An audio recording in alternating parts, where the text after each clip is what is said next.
work on it together. And then after you go back to your school, you could ask your school to help you apply for an email account that has the edu in there. So you don't have one right now, right? Okay. And I need you to grab an iPad. Oh yeah.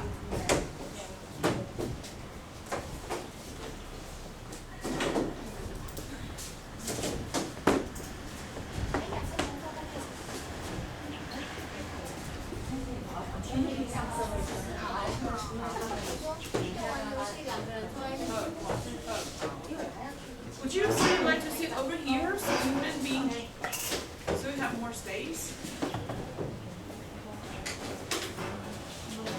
And if you have EDU, then I would like you to go into, there's an app in the iPad called EPIC, E-P-I-C.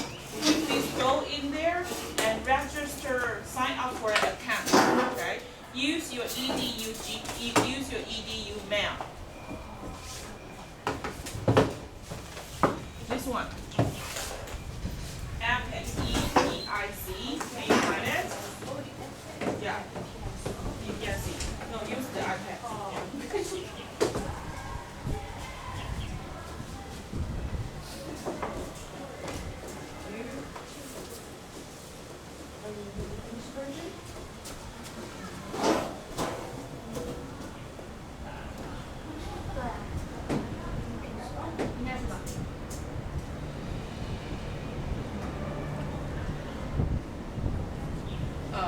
No wait.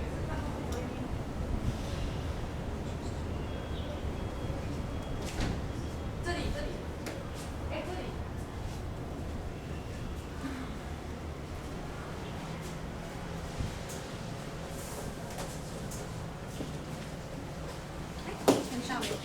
我做的外事对不对？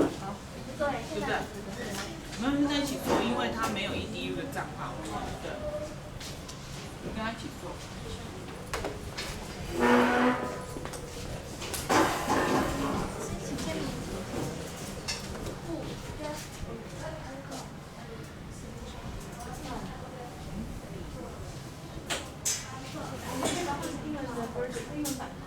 可以，你们有 EDU 的 email 账号吗 ？EDU 的学校的。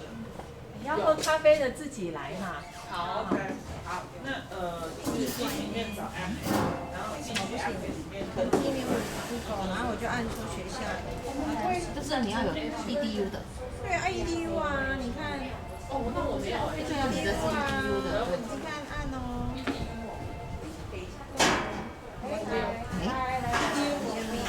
我也不知道，因为我现在才在说。那你有用 EDU 的吗？我好像有可是我不知道。我也搞不清楚。好像有一个是 EDU 的。就是 CHHPS 的。为什么不行？我要看一下我的 mail， 因为我太多了。有啊。还是你注册过之后你又不知道？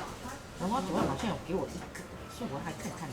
你看你的 username 是不是跟那个原本是 G 开头？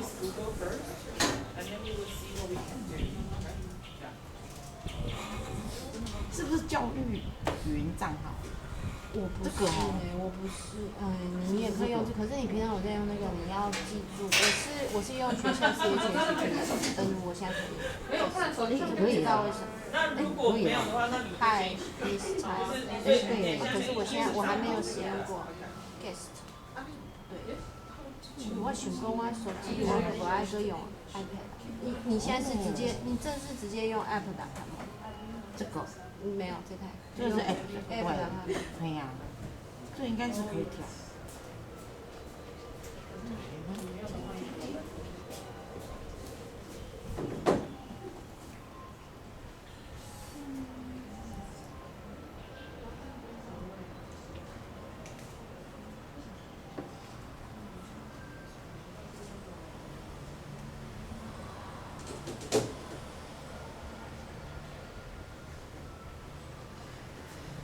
为什么我们没有把 iPad 放在自学网站里面，对不对？还没有给他归类。应该是要把它推进去吧。然后昨天推下去，再教1年级弄瑞智，他这边找不到。我是说你先去自学网站，他说老师什么是自学网站？太，对他们来讲太为难了。不是，还是根本没有。老师这边签到。是啊。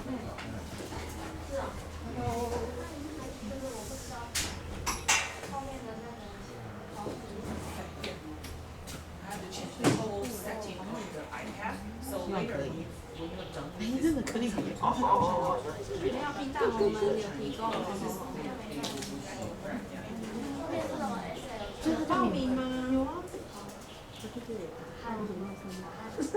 哇，好帅哦！为什么啊？我用手机就不用这样上书了啊？因为它已经认识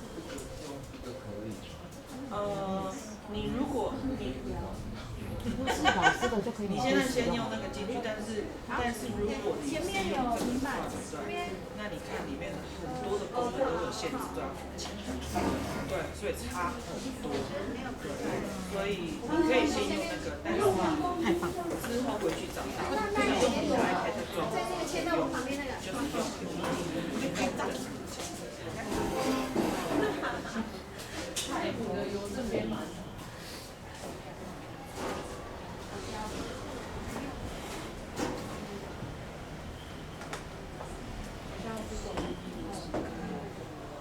Okay, the difference between sign up with a Google account and the EDU account is that if you have EDU account, then you could access all the books, there's thousands and thousands of books for free.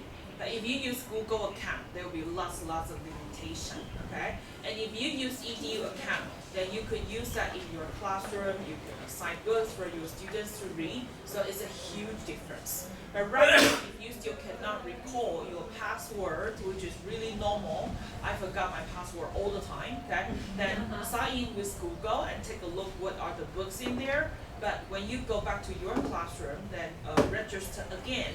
I mean, retrieve your password and then sign in with the EDU account, okay?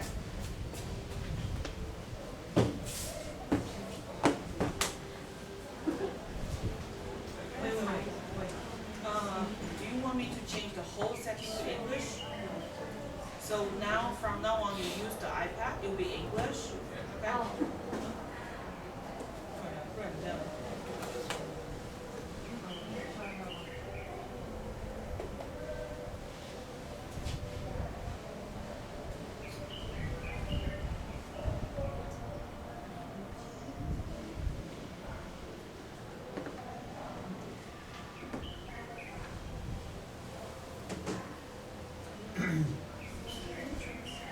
Okay, so later when you're done with this iPad, give it back to me so I will reset.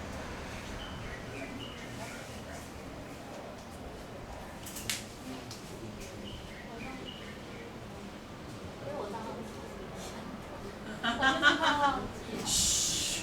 Don't tell people that.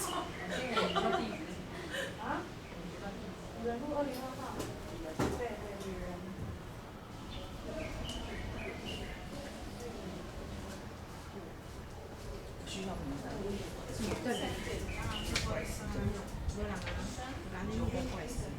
是因为下面只有2个而已。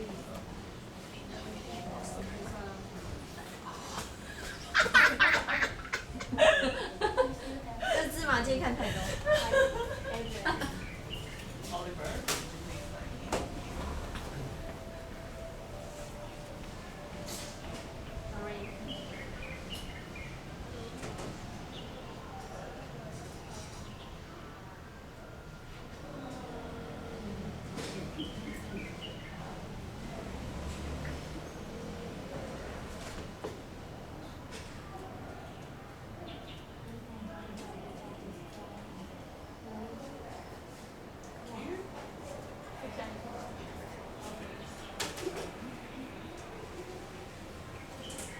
他好聪明哦，他抓我那个旧的 Google Classroom 的学生名单。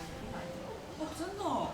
有啊，因为我刚登录之后，因为我原本我用 Google 当学校 Google 当的，然后他就去我的云端抓包那一些，要包那些毕业了708的，但是反正我这样讲，然后他就直接，如果你在意思是说，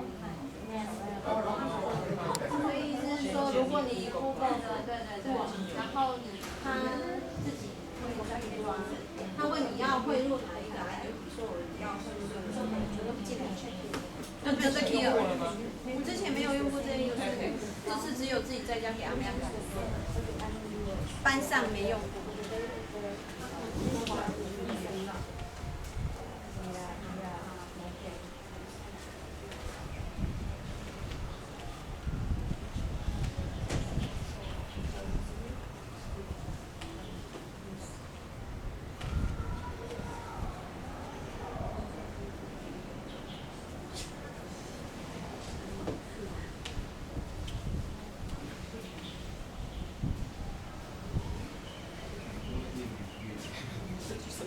密码吗？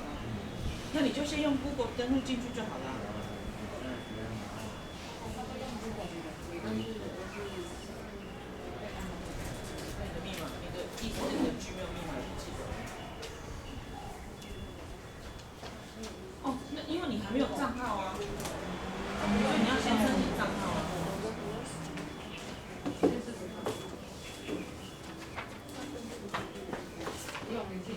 看一下老师们认真的。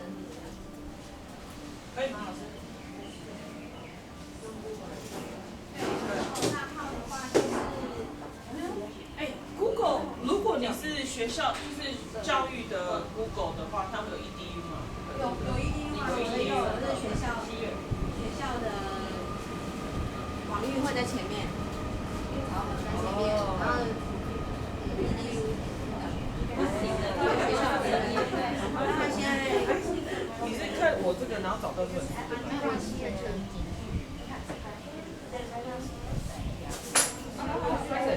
先打完。这边的没人。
Okay, if you have set up everything, can you show hands? Let me see. 1, 2, 3, 4. Okay, let's wait for another 2 minutes, okay?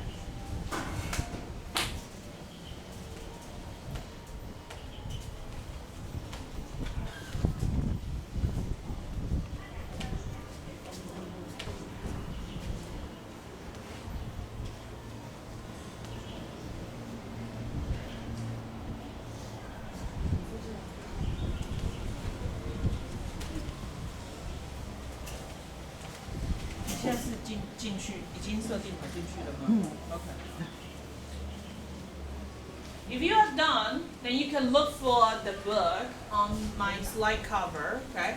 Big Bear Hug, and read it first, okay? Read it first.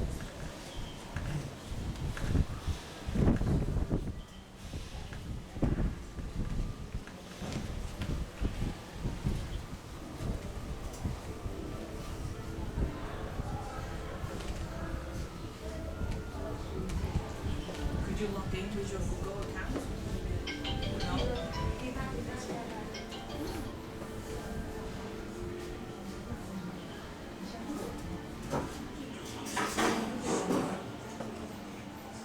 No, you actually your email address should have so you no, you have to sign up to for a parent account first. Ah. 对啊，不行，你要有 EDU 的账号啊。啊，你不是密码，我现在不知道吗？不行，你要有 EDU，不能 Gmail。No, that's okay. You could just join first. Okay, group. If you haven't set up the account, could you just share your iPad and take a look of it together? Okay. So, wait later. Okay. So let's look at my slide first. Okay. Do I have to introduce myself again? I don't think so, right? Okay. Alright, so today we'll be talking about application of picture books and readers, okay? At the end of last semester, okay, I visited several schools and see how the foreign teachers are working with the local teachers, okay? So I would take off some of the problem of that. And there are teachers, especially foreign teachers, that said, it's rather impractical for us to buy picture books here because eventually you have to go back to your country, right? So if we don't, I mean, your school doesn't have those picture books, right? Or doesn't have quite a wide selection of picture books, like what can you do?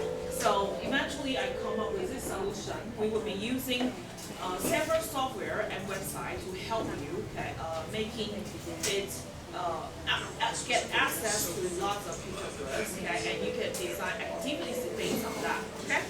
Alright, so before we move on, I would like to talk about some of the problems that I have observed in the classroom, okay? So there are a few things that I would like you to pay attention to in the future when you are designing a lesson.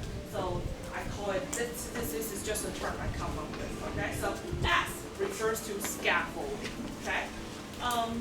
Lots of teachers, when they are designing the activities, they probably didn't, well, because the problem is that when we go to your school, observe your classroom, you probably don't teach at that school.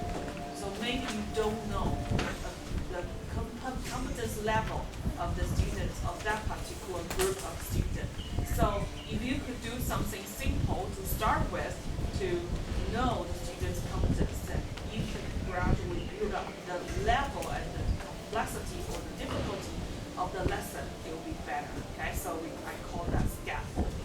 Okay, 2, student-centered. Okay, very often it's just the teacher asks the student answers the question. So it's always like one-on-one, one to many. But the students rarely got a chance to ask the question. So in the reality is that the teacher left the classroom and the student, they don't know how to ask the question.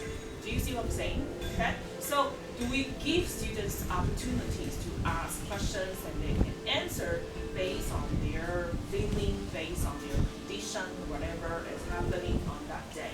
So we should give students more opportunity to ask each other questions. Okay? I call that student-centered. And of course, that will be more interactive too. Okay? Coherent. Can anyone tell me what is coherent? Consistency. What is consistency? In the classroom, why do we need consistency?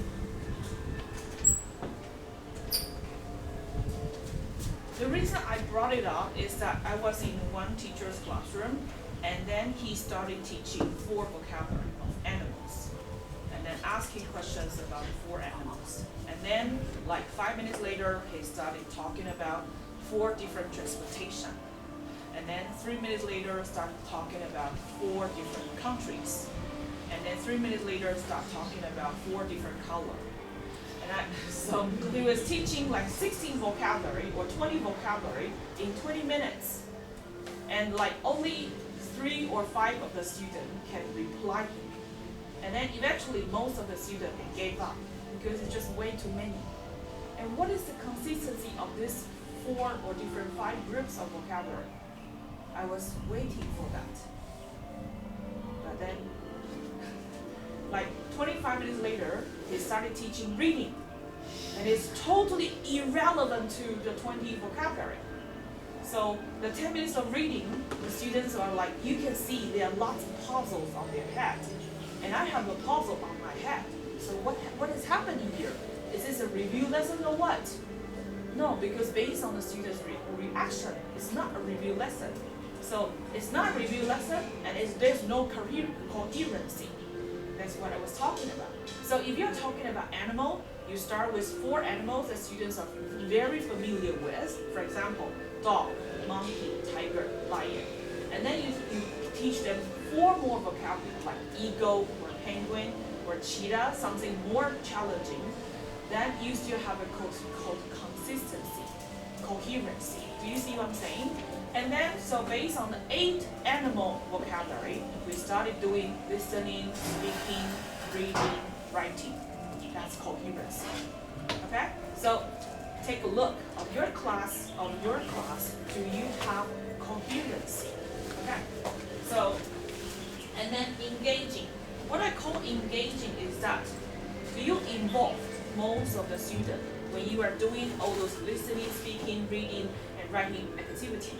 Are you only engaging those students whose English is really good, or are you engaging most of the students? How do we guarantee that we can engage most of the students? Can you tell me? Come again? By asking individual students to get questions to each one. Okay, so let's say Nerlin, right? Nerlin. Okay, so if Nerlin is very outspoken in the classroom, then it's very often that she will be answering questions all the time. And very often, teacher depends on students like this, they answer all the time. But if I say, okay, Bonnie, can you tell me? Okay, what is the answer? And if I say, Oliver, can you tell me? Okay, so you pick up different students' names, right? But there are students who hate to be called upon in the classroom. So what could you do? Come again? Very good. Okay. Tell them to talk to their partner, okay, or people in their back. Okay, so if you give different directions, say, talk to the person sitting next to you. So this time, the instruction will be someone next to you. If you say, okay, now tell the person who is sitting behind you, and then this time they will be talking to the person behind them.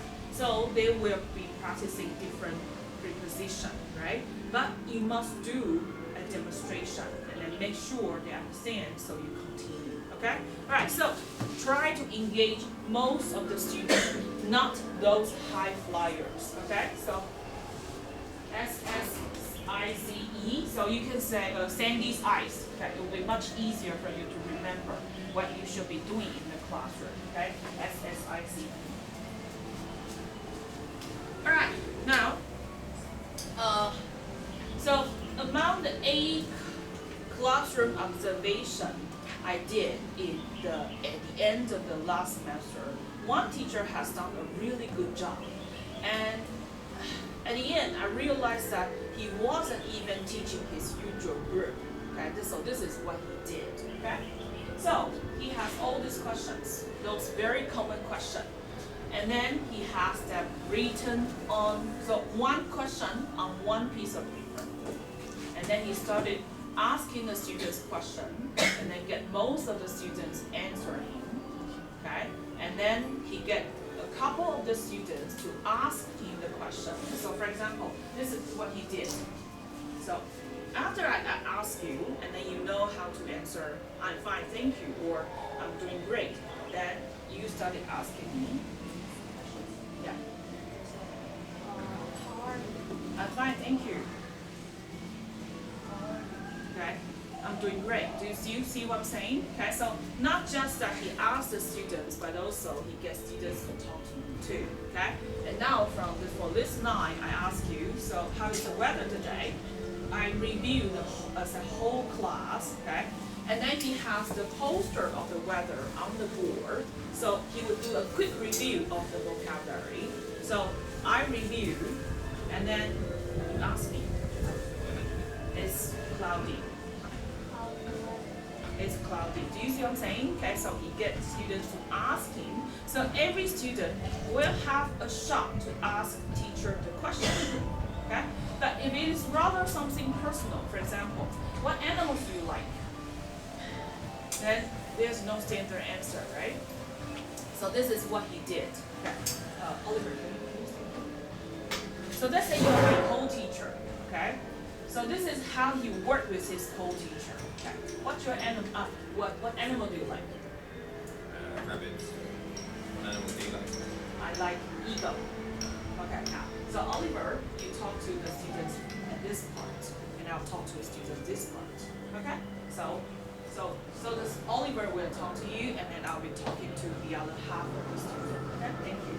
So this is we don't have to do that. So by doing this, we could have all the students talk to the teacher, and the students have questions to answer, to ask questions to the teacher, and they will do lots of review. Okay, so this is what the teacher did. Okay, so before he did this, he would have visual aids on the board. Okay, but he has all the visual aids on the board, and sometimes it might create a distraction. So my suggestion is that once you are done with the weather, then you take down the weather. Once you are done with the emotion, then you take down the emotion. So you can erase, so you can take away this poster too, and all the questions. So in the end, it will become a blank board, okay? And then you started teaching whatever you are teaching, right? So it worked really well, and I thought that he was teaching his usual group, but it was not. He only tried with that group of students, like a week ago before I went there, before me and then the other 2 reviewers went there, okay?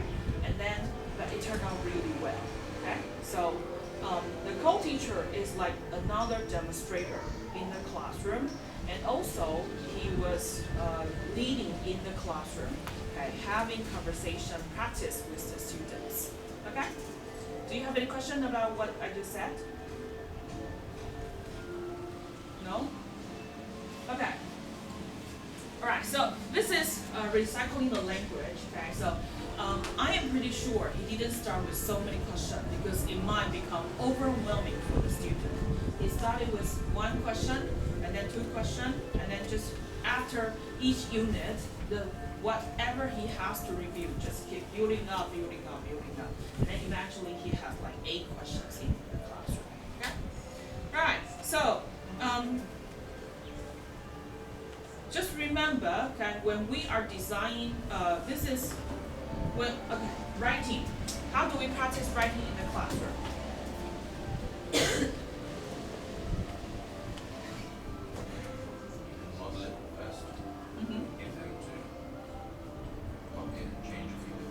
Yeah, okay.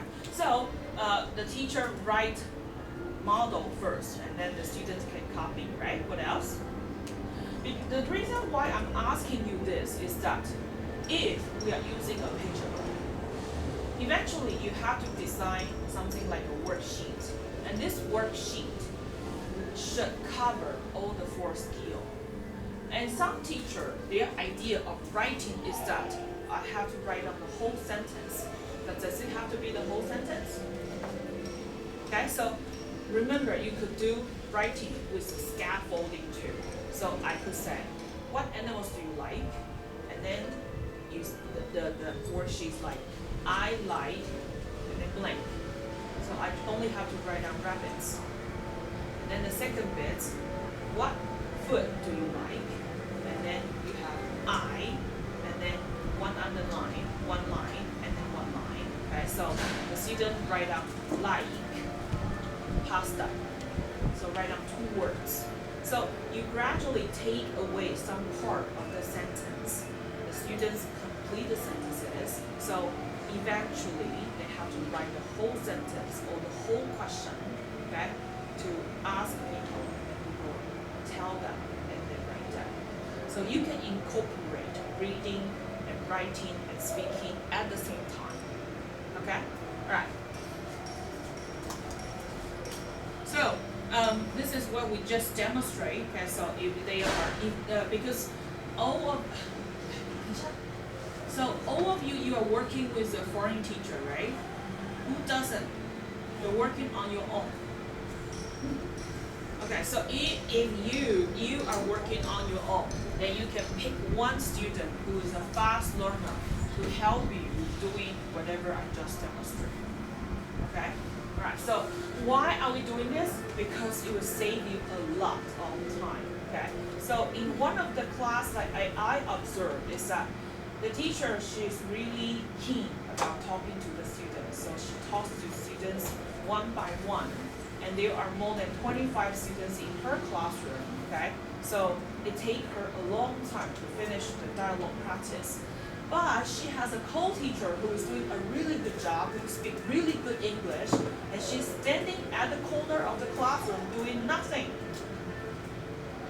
Do you see what I'm saying? Okay, so students could, okay.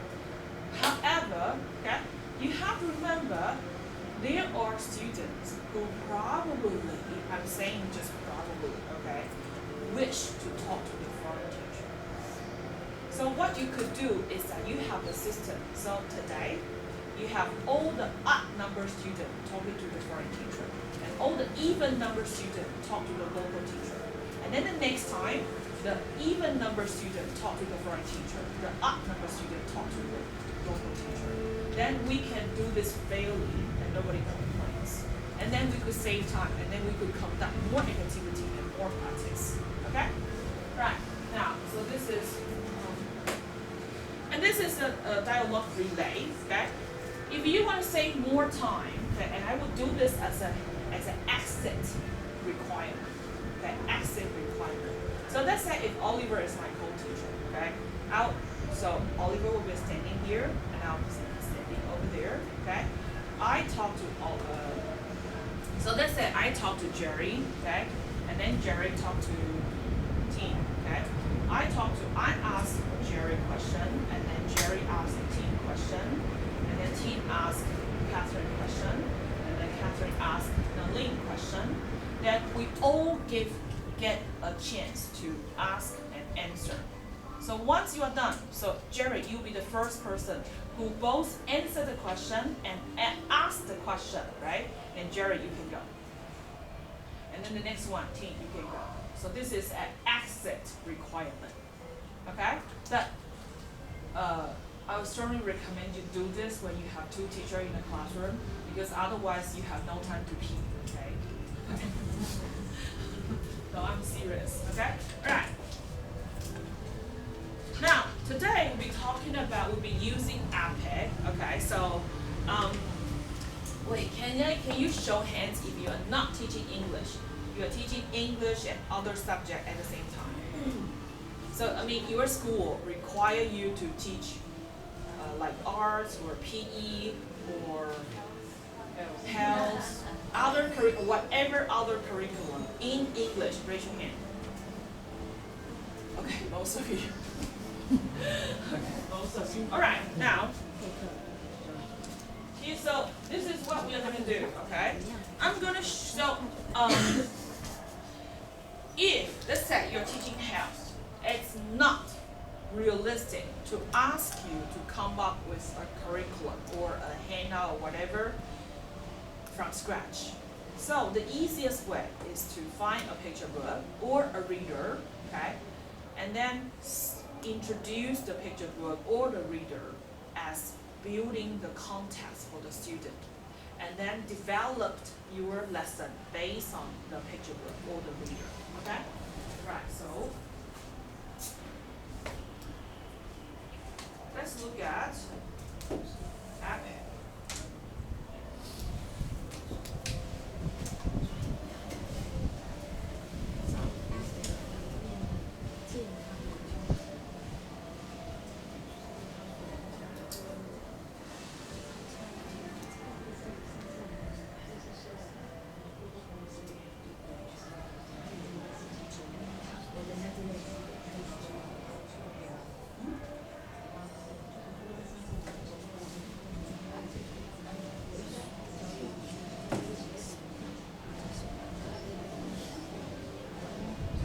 Okay. Here. So in this picture book, in APEC there are lots of picture books. Okay. Oh no, I'm in trouble. I can't find the book. So